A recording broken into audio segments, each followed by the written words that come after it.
Let's talk about something that's probably crossed your mind, maybe even kept you up at night. What really happens to your money if your bank fails? Because there's this really unsettling idea floating around that the safety net you think you have, well, it might not work the way you expect.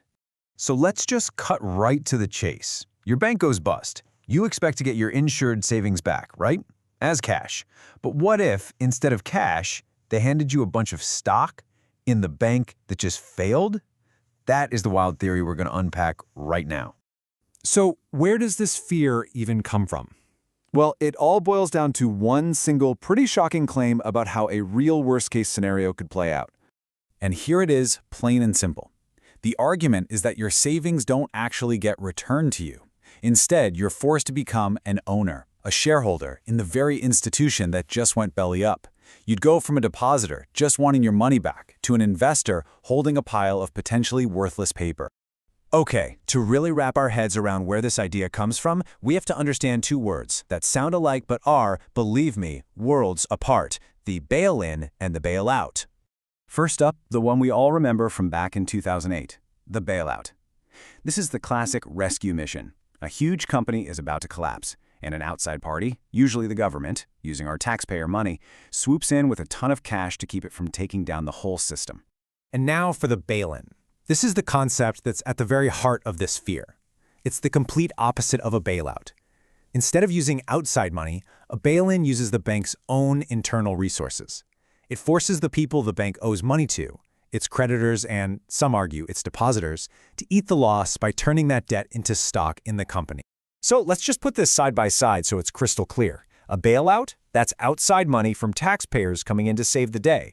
The public bears that cost. A bail-in? That's an inside job. The rescue is funded internally by the bank's own stakeholders, the people who are owed money. It completely flips who takes the hit. So, how do we get from this idea of a bail-in to the specific fear that your personal savings account is in danger? Let's trace the logic step by step. This whole chain of fear really starts with one core belief, that your deposit in a bank is just an unsecured liability. Think of it like a simple IOU from the bank, no different from any other debt they have. From there, the argument goes that this IOU can be swapped for stock, that in a big enough crisis, even FDIC insurance could get pushed aside, and that this could all happen fast, with very little warning. And this right here is the whole ballgame. The entire theory hinges on this one idea, that your deposit isn't special, protected cash. No, it's just another line item on the bank's balance sheet, a debt that can be forcibly changed into company stock to save the bank. Okay, so that's the theory. That's what's causing all the alarm. But now let's hit pause on the what-ifs and look at the actual legal process for bank failures, right here in the United States. How does the FDIC really do its job? In the United States, everything, and I mean everything, when it comes to bank safety revolves around this number: $250,000. The FDIC, that's the Federal Deposit Insurance Corporation, insures your deposits up to that amount, per depositor per bank. This isn't just a guideline, it's the foundation of the whole system. And this part is absolutely critical. There's a clear, legally required playbook. When a bank goes under, the FDIC doesn't just show up and improvise. They take control immediately. And their number one job, their first priority, is to make sure you, the insured depositor, are okay. They either move your accounts to a stable bank or they cut you a check. It's only after that's done that they start figuring out how to pay back everyone else. And look, this right here is the legal firewall.